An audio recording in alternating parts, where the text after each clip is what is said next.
times.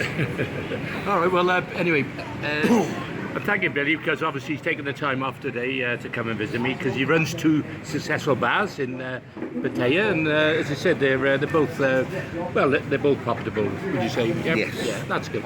All right, then, well, anyway, talking about women and that, you've got some beautiful ladies working for you. I don't know whether you field test them, but... I train them. You train them? Well, that's even better.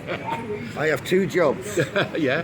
I'm the official beer tester and the girl trainer. Oh, fantastic. I'm looking for an assistant. Oh, It's catching up on me. 25 girls take a lot of training. Bloody hell, I tell you, I'm sure that you'd have loads of volunteers from back home. Yeah. Anyway, talking about ladies, your marriages. Now, how many times have you been married, Bill? Because I noticed you mentioned 1 or 2 back home. A couple of times. A couple of times. And maybe something over here as well. Yeah. Okay, well, all right, we won't go too much into his marriage side of it, but it was fun, though, what I read about you in the book. Yeah. And anyway, coming back to your lakes, I found it very interesting what you've done to the angling times.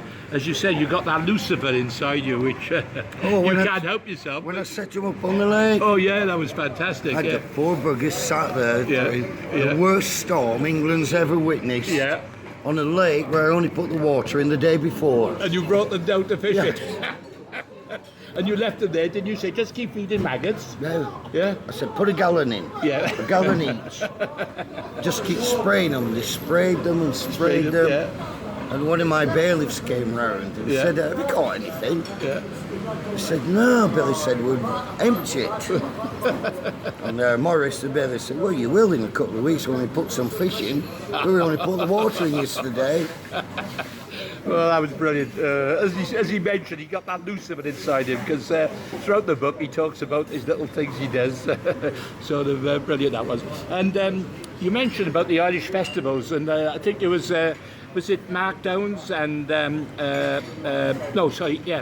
Marksy had you one day. They stitched you up, didn't they? What was it? The Fox. Oh right. What was it? Let me see. Something to do with the club when you went to the club and I woke up in the night with a screaming. And I'd had a few beers and I looked up. Oh, Basil Brush it was. Oh, right, yeah. Bloody great porcelain Basil Brush. Right. With his teeth gleaming in the light at my throat. Oh, and we'd already had 2 or 3 bombs go off in the village, so I was on edge anyway. Oh, right, yeah. And I jumped out, screamed, then the light came on, and Ivan and Mark Downs were rolling, laughing away. Because I know you mentioned about where you picked up a young lady and you had to take her back to a room or to a village, and they wouldn't let you in there, would they? The army, they wouldn't. That was another case. That was when I got the windscreen shattered. The Dickie car driver. Oh, Dickie car. Yeah, he was driving. Where's an IRA village? Oh, right, okay. And the coppers, the guardian, took me to the edge of the village, and they wouldn't go in. They wouldn't go in. They made me go in on my own. Bloody hell, I took a chance there, Bill. And I'd left all my old army kit in the car as well. Oh, bloody hell. I got away with it anyway. Yeah, you got away with it. Well, you still had to tell the tale. But it's funny because we had some great fun in Ireland. I remember one time, this guy, he was a heavy sleeper. Oh, yeah. So they all picked up his bed with him sleeping in it. It took him outside the chalet.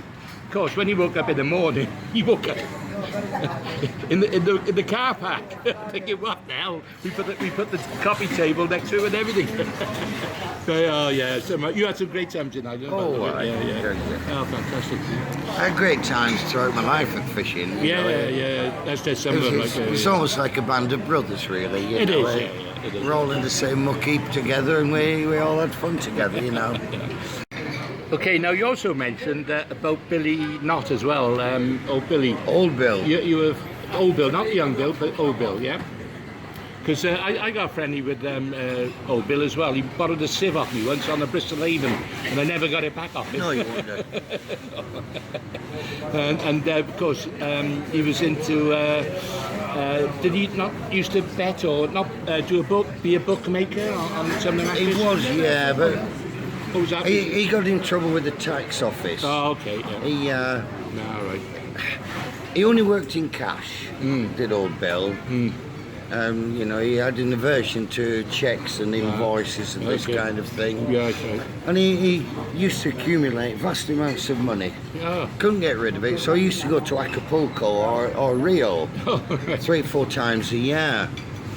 And he was there with Ronnie Biggs one day, the great train robber. Was he really? And he got the photograph. The photograph was with him, with Ronnie Biggs in the Angling Times. Well, the taxman thought, hang on a minute, this guy doesn't turn enough money go to Rio.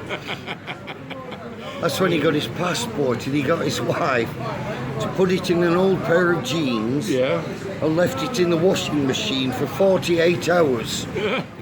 And then when he had to turn up at the tax office with his passport, he put this big pile of slime on the table and said, sorry about that. It's been in the wash. That used to be my passport. Oh, Billy was a darling, I tell you. I bet he was. Yeah, well, I got to know his son. Billy Jr. Yeah. Well, he was the worst driver in the world. Was he? Oh, God, frightening. You could have a beautiful dual carriageway and he would follow behind you until you got to a blind bend or a humpback bridge and then he would overtake. Worst driver I've ever known in my life. Sounds a little bit like Dennis here. Hang on, just a minute. I'm still here, aren't I? Yeah, only dressed. I don't know Billy not still here. Worst driver in the world.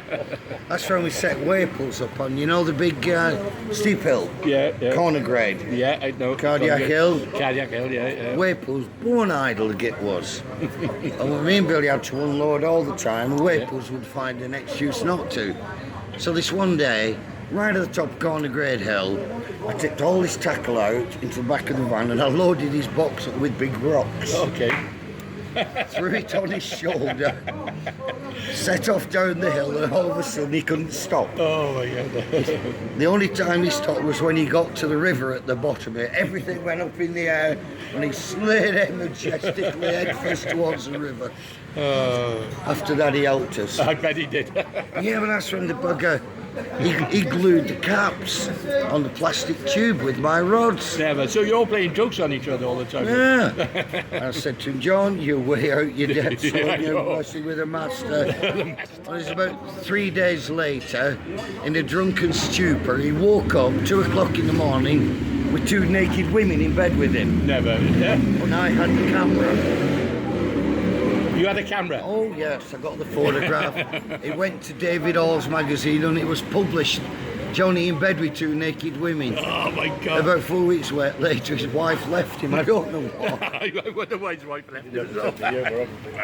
No, to eat my way through, you know, the tubes you used to have in the hold all? Yeah. I had to eat my way through to get my rod out to fish a match. Lad, yeah. He arrow-dited the things on. So, remind me never to play a trick on you there, Bill. Well, Johnny found that out. Yeah, I know, I heard about it. Anyway, listen, I know, just want to go back a little bit about your float making, because with your float making company, you had some right results there. What I read is that you were buying them off a guy. Oh, right. Yeah, tell me a little bit about that. Yeah, that was good. Well, I used to do a lot of mail order. Yeah. In fact, I could have been a multi-millionaire knowing what I know now. Right. Because I had a company called Eurosport, Okay. which was the first company, Eurosport, in the land. Yeah.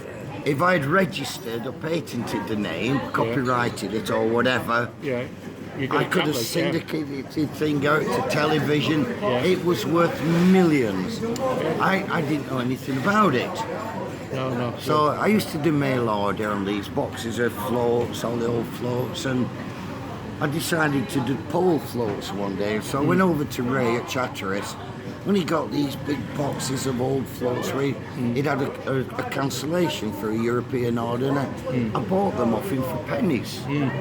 But the strange thing about Ray, I think the figure he quoted me was 5,000 quid.